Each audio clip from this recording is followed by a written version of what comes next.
Hello friends, మన పిల్లల నేస్తం ఛానల్కు స్వాగతం సుస్వాగతం.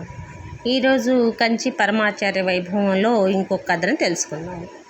ఒక ఆవిడ భర్తను కోల్పోయి 2 సంవత్సరాలు అవుతుందట. 2 చిన్న పిల్లలు. ఆవిడికి ఏ సంపాదన లేదు.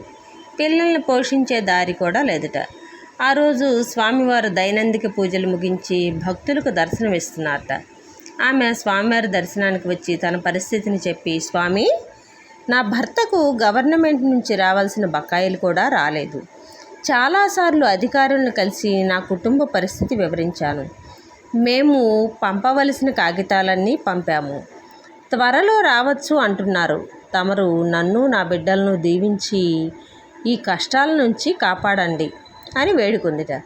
స్వామి కొద్ది క్షణాలు మౌనం వహించి శిష్యుని వైపు చూసి, ఈమెకు పిల్లలకు భోజనం ఏర్పాటు చేసి వారి ఊరు చేరడానికి 25 రూపాయలు ఇవ్వండి అంటూ చెయ్యెత్తి ఆశీర్వదించి ఇంటికి వెళ్ళండి అన్నారట. ఆమె స్వామివారిపై భారం వేసి మధ్యాహ్నానికి ఇంటికి చేరుకున్నదట. ఆమె వచ్చేసరికి పోస్ట్ మ్యాన్ ఎదురు చూస్తున్నట్ట. ఆమెతో సంతకం చేయించుకొని రిజిస్టర్ లెటర్ ఇచ్చాట. తెరచి చూస్తే భర్తకు రావాల్సిన 1.5 లక్షల రూపాయల చెక్ అందులో ఉన్నదిట. ఆమె మనస్సులోనే స్వామివారికి కృతజ్ఞతలు చెప్పుకొని వారి కృపతో ఎప్పుడూ ఏ లోటు లేకుండా జీవించాలని కోరుకున్నదట. కొన్ని రోజుల తర్వాత ఆమె మరలా స్వామివారి దర్శనానికి వచ్చి నమస్కరించి జరిగింది వివరించి, మీరు దయతో ఇచ్చిన 25 రూపాయలు స్వీకరించండి అంటూ డబ్బులు తిరిగి ఇవ్వబోయిందిట.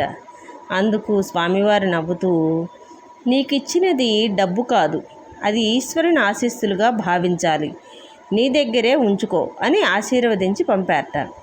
అనేక సందర్భాల్లో స్వామివారు కష్టాల్లో ఉన్న భక్తులకు ప్రసాదంగా పండ్లు, ద్రాక్ష, జీడిపప్పు వంటివి, ఒక్కొక్కసారి వారి తీవ్ర అనారోగ్యాన్ని తొలగించడానికి తాము ఒంటిపై ధరించిన విభూతిని అనుగ్రహిస్తారు. వాటిని మనం భౌతిక రూపంలో ఉన్న పండ్లుగాను విభూతిగాను పరిగణించకూడదు.